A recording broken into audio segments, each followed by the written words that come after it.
तो चलिए शुरू करते हैं।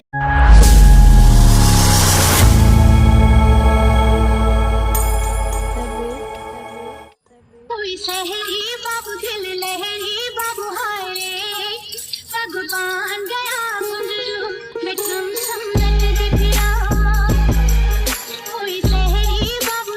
बवासीर एक आम समस्या है, इसके लिए वे तो हेलो गाइस, कैसे सब से welcome back to our another video. तो गाइस मैं आ चुका हूँ एक और नई वीडियो के साथ और बहुत दिनों के बाद। तुम लोग सोच रहे हो कि मैं इतने दिन से कहाँ था, तो मेरा भाई साहब मैं बता दूं तो मेरा एग्जाम चल रहा था, इसलिए मैं बहुत ही ज़्यादा दिनों से बहुत ही ज़्यादा पढ़ाई कर रहा था और मेरे एग्जाम होने के कारण मैं वीडियो नहीं डाल पा रहा था, जैसे कि तुम लोगों को सभी को पता है। वाह क्या एक्टिंग कर रहे हैं।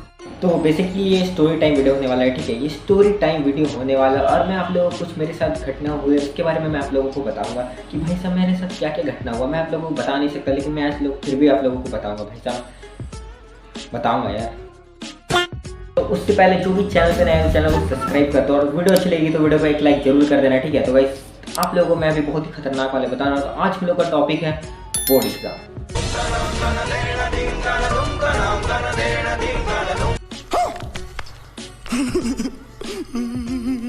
तो जिंदगी बहुत अच्छा चल रहा था। तुम 8 क्लास में थे, 8 क्लास से तुम 9 क्लास में आ गए, 9 क्लास तुम पढ़ते गए, तुम्हें बहुत ही ज़्यादा मजा आ रहा था। तुम अपने ज़िंदगी का बहुत ही ज़्यादा आनंद ले रहे थे। तुम खेल रहे थे, कूद रहे थे, खा रहे थे, पी रहे थे और जो भी कर रहे थे मुझे उससे पता नहीं, मतलब उससे फ़र्क नहीं पड़ता, बट तुम लोग खुश रह रहे थे। फिर अचानक से तुम्हारा एग्ज़ाम आता है और तुम एग्ज़ाम की तैयारी करने लग जाते हो। एग्ज़ाम की तैयारी करते करते भाई साहब तुम बहुत ही ज़्यादा विद्वान हो जाते हो पढ़ने में, लेकिन जैसे ही तुम एग्ज़ाम देते हो तुम्हारे सामने आ जाता है 10th क्लास।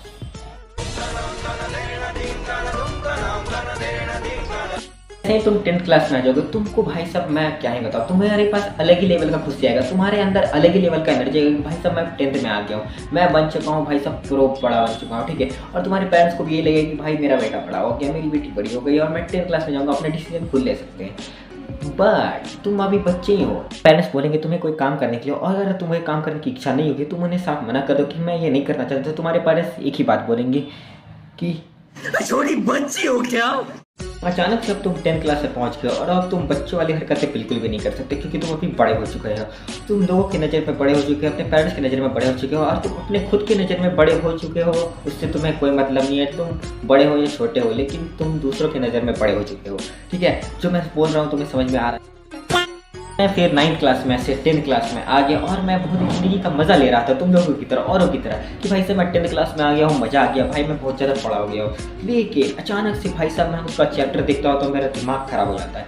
भाई इतना खतरनाक चैप्टर था, मैं क्या बोलूँ, खासकर हिंदी का चैप्टर। भाई साहब हिंदी के चैप्टर में से तुम ऐसे तुम्हें उसे देख के लगेगा भाई साहब मैं ये क्यों चैप्टर पढ़ रहा हूँ, लेकिन A few inches later.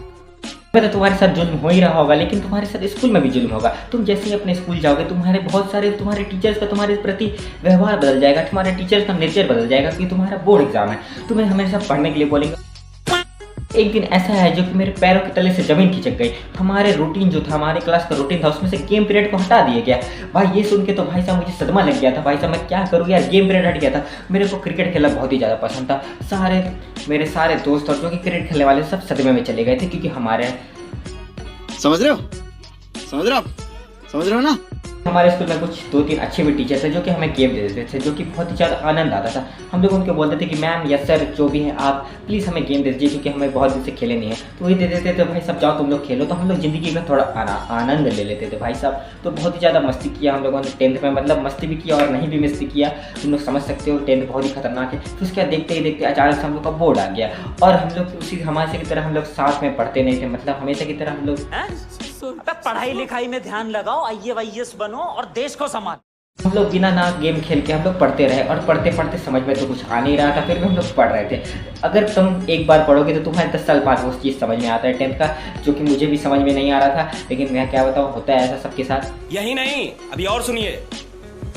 जैसे बोर्ड एग्जाम नज़दीक आता जा रहा था, हम लोग स्कूल वाले हम लोग को गेम खेलने से एकदम पूरा रोक दे रहे थे। ना हम लोग कहीं जा सकते हैं, ना हम लोग कहीं आ सकते हैं, सिर्फ हम लोग बैठ सकते हैं और पढ़ सकते हैं और कुछ भी नहीं कर सकते। वही हमारा घर वाली हालत हो रहा था। ना हम लोग कहीं बाहर जा सकते हैं, ना हम लोग कहीं घूम सकते हैं, ना कुछ कर सकते हैं, क्योंकि बोर्ड एग्जाम था और तुम्हें सिर्फ पढ़ना ही पड़ता है। तुम्हें पढ़ने के अलावा कुछ भी नहीं करना पड़ता है, ठीक है। भाई साहब मेरा मुँह थक गया मैं बोलते बोलते, बट कोई बात नहीं, तुम लोग के लिए मैं वीडियो बना रहा हूँ, इतना तो कर ही सकता हूँ। क्या बात है जी, एक्टिंग की बादशाह कसम से बहुत।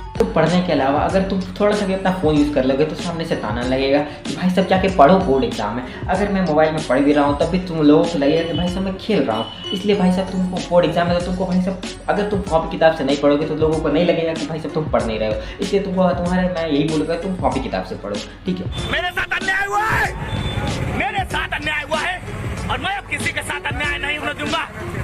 भाई साहब हम लोग को सेंटर दिया गया, उसके बाद बोला गया कि तुम लोग टाइम से पहुंच जाना और 10,000 पेन लेके साथ में जाना। अगर पेन गलती से भी खत्म हो गया तो तुम्हारा खेल खत्म, तुम कुछ नहीं कर सकते, तुम वहाँ पे बैठे रहोगे। तो भाई मैं मेरे साथ 10,000 पेन लेके गया था, लेकिन मैं 4 क्यों दिखा रहा हूँ मेरे को नहीं पता। मैं 10,000 पेन अपने साथ लेके गया था बोर्ड एग्जाम लिखने, क्योंकि मेरा पेन खत्म नहीं होना चाहिए। अगर पेन मेरा खत्म हो गया तो भाई साहब मैं नहीं लिख पाऊंगा। तो मैं अपने साथ जैसे ही गया तो मैंने देखा भाई साहब 10,000 करोड़ स्कूल के बच्चे वहाँ पे आए हुए थे अपने अपने बोर्ड एग्जाम को देने के लिए। हमारे यहाँ ऐसा ही होता है। भी एग्जाम्स हम लोगों ने दिए थे 9th 8th, तो उसमें थोड़ा सा चीटिंग तो होता ही है, बट बोर्ड एग्जाम में चीटिंग करने का तुम्हारे पास कोई भी चांस नहीं होता है। तुम चीटिंग नहीं कर सकते, ये सीधा बात। लिख के ले तो चाहे तुम भाई साहब पीठ में भी अपना लिखवा लो, चाहे हाथ में भी तुम अपना लिखवा लो, लिख के ले लो, बट तुम ऐसे उड़ भी नहीं सकते भाई साहब, इतना खतरनाक होता है, ठीक है। और मैं ऐसा एक्सपीरियंस हुआ था भाई मेरा बोर्ड एग्जाम में। अगर तुमको वो वाले वीडियो चाहिए तो मैं वीडियो बना दूंगा, ठीक है, मेरा क्या क्या एक्सपीरियंस था, फर्स्ट एक्सपीरियंस का वीडियो ऑफ बोर्ड एग्जाम। तो ठीक है, तो वीडियो अच्छी लगी तो वीडियो को लाइक करना, चैनल पर नए हो तो चैनल को सब्सक्राइब कर देना। आज के लिए वीडियो में इतना ही, तब तक के लिए बाय।